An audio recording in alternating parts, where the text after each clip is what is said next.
Hi, guys. Welcome to Bits of Wisdom. I thank you so much for watching our first episode, and I thank you for your support and your comments. And I also thank you so much for suggestions for our next topics. I chose to do a brief video today on a topic shift in belief system. There's so many ways that this particular topic is worded, and we see it here and there, and it's commonly discussed and commonly a topic that catches everybody's attention. So what you might see is shift in mindset, upgrading your belief system, rewire, reprogram, a reboot, transformation of the brain. Why do those phrases catch our attention? What is it about them that interests us? I believe those are catching us because of a feel of something needs to change, a feel of stuck, feel of living in a repeat mode or spinning in circles or walking the same patterns over and over again. Um, or it also could be a feel of can't accomplish any goals or not even setting any goals anymore, just no interest. A feel of failed relationships, relationship conflicts, leaving you feel unworthy, um, taken advantage of, not being enough, not being cared about, being ignored. Um, and how do we start? How do I start? How do I start to change or upgrade my belief system? Well, information that we Google or see or hear or read is only 20% of any change. The actual transformation in belief system happens on the inside. It's the inner work. And to change anything in general, you first need to understand exactly what it is. What is my belief system? How did I get it? Where did I get it from? And exactly how does it affect my life? So let's talk about, let's go ahead and identify it first. Um, we develop our core system in childhood. Up until about age 7, it is given to us basically by our caregivers, by our parents, by our grandparents, whoever it is that they raised us and at that age. And then we build up onto it by our experiences that we faced with all the way up until today. So first, we'll talk about the core beliefs, the ones that we have acquired when we were very little. So when we're little, we cannot really differentiate between false and true. So whatever is told to us, whatever is taught, whatever is preached, we go ahead and accept it as a belief. We believe it, and um, and then it strongly molds as a blueprint and as a core of our belief system. It forms us as an individual. It becomes part of our identity. So both positive and negative traits are um, is our belief system basically. So we will talk about the negative beliefs because these are the changes that usually need to occur for your system to shift into a positive into a positive way. So I'll do like really simple ones.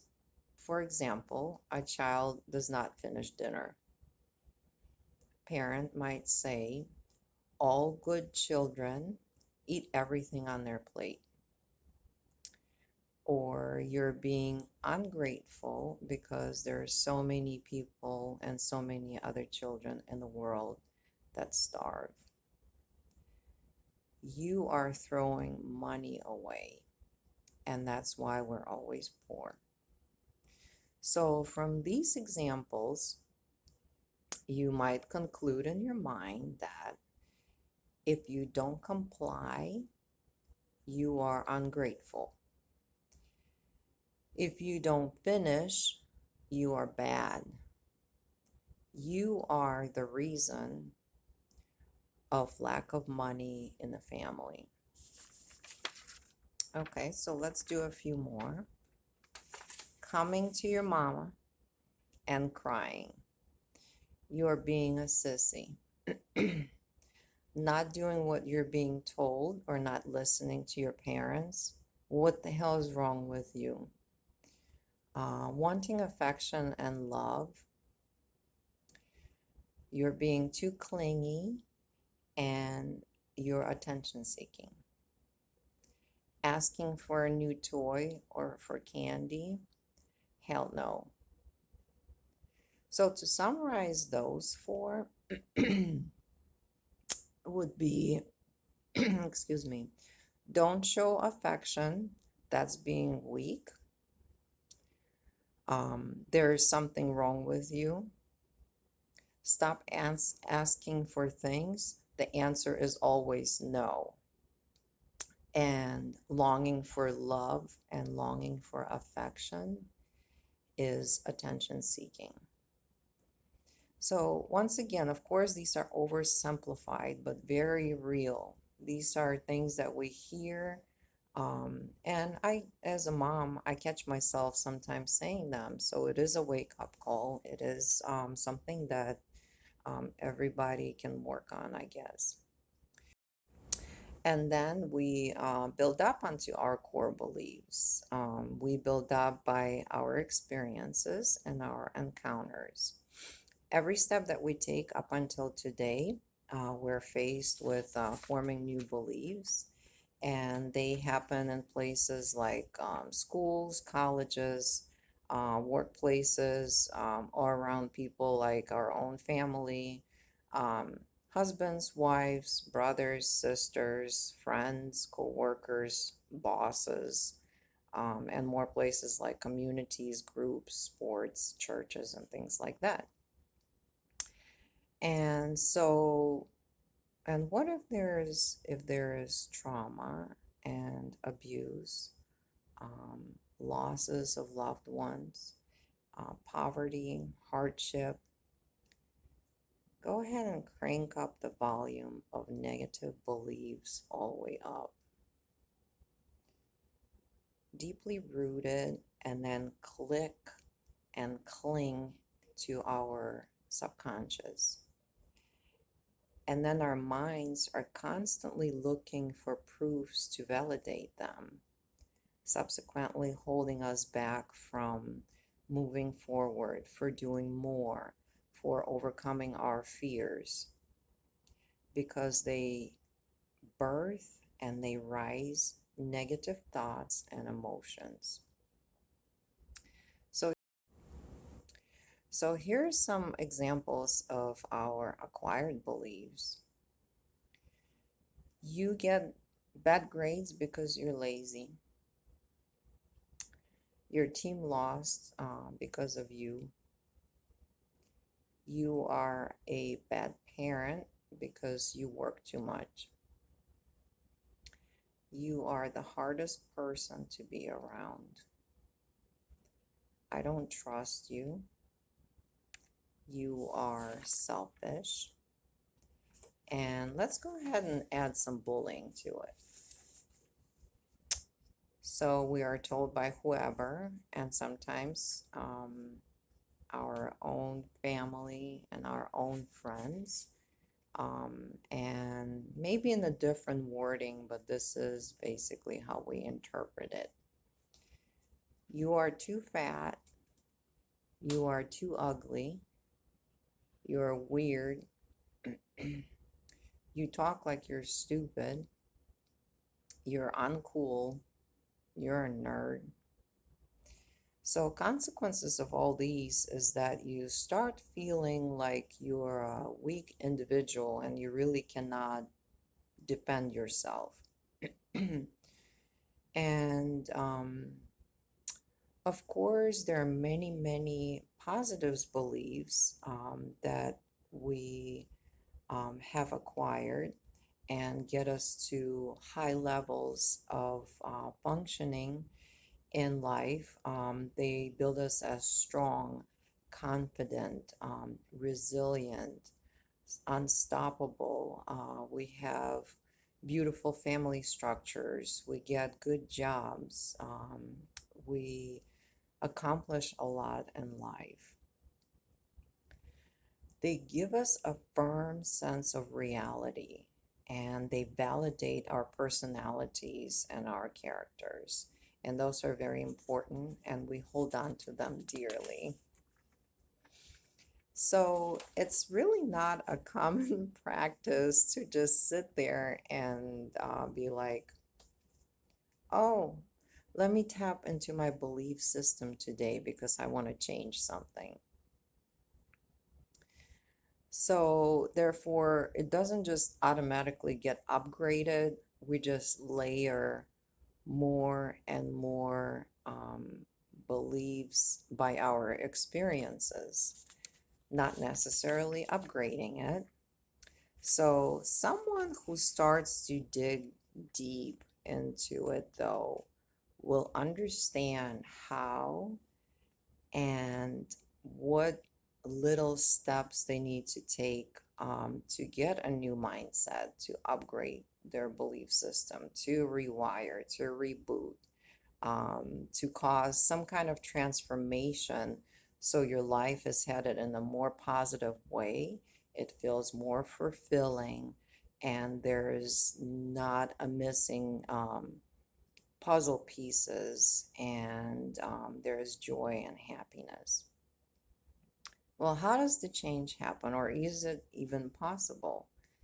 Yes, a big fat yes. You can update, you can upgrade your belief system. It's your life, it's your story. So you get to write it, rewrite it, and edit it. So sit and think about this. When did my life started to feel like it's diverged from reality? When did your inner dialogue went like this? I am always dot dot dot. I always dot dot dot. I never get to dot dot dot. Now, these are the thoughts that we default on when we face hardship. So now sit back and think back. Travel in time. When did in childhood, what instances triggered exactly the same thoughts? Go ahead and think about it and sit with it. Feel it. Process it through your mind and through your body. Sit in that moment and allow emotions. It's okay to cry, and it's okay to be sad, and it's okay to be angry. And now in your mind, hug that little one. Thank them. Tell them how much you love them. And thank them for getting you to where you are today. Tell them how much you appreciate that. Now, this is a very powerful exercise because you just self-loved. You just practice letting go, and you just experience acceptance. And this was a very tiny tap into your belief system. So I hope you give it a go. I hope you get to sit down and analyze those questions. Sometimes it's all it takes is to just take a tiny step into a new direction. So thank you so much for watching, and there's more to come.